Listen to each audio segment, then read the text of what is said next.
So last week, Judge Colleen Kollar-Kotelly ruled that Peter Navarro, the former trade advisor during the Trump administration, had to turn over hundreds and hundreds of documents that he had been storing on his private Proton email account instead of on his official government account, because these were official government records and subject to the Presidential Records Act.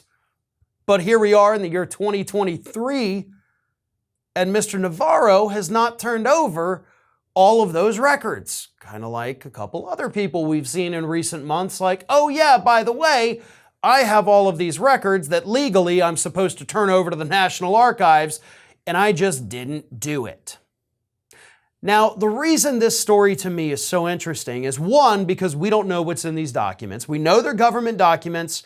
We know that the government has known that Navarro has had them for years now, and the government's been trying to get them back for years. But Navarro didn't want to give them back until the government agreed to give him immunity. Now, that's a little weird, don't you think? Because they had been working with Peter Navarro, as I said, for years, like, can we please have our documents back?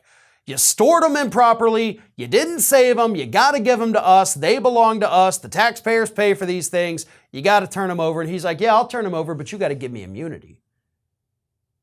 And it was at that point when he requested immunity that the Department of Justice said, all right, look, jackass, we now are just going to file a lawsuit. We're not going to give you immunity.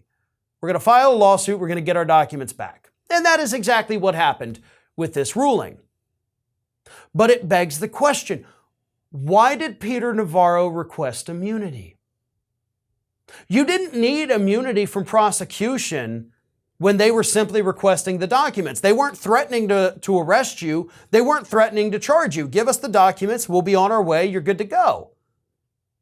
So why would he need immunity? I think we all know why he would be requesting immunity.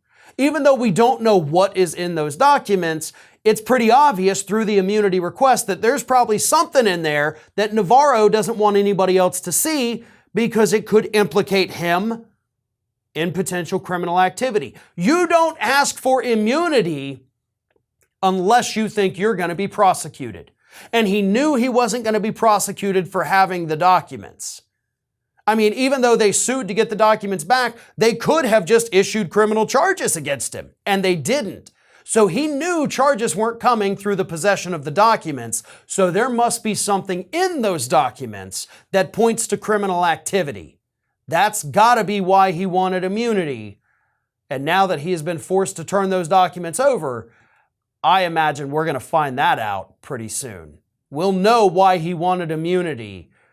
Maybe within the coming months, maybe once they file criminal charges, when they find out why he wanted that immunity so bad. If you can't get enough Ring of Fire, we encourage everyone to subscribe to our channel for fresh video content 7 days a week. And for even more from me, you can follow me on all social media outlets, Twitter, Facebook, and Instagram at Fair and Balanced.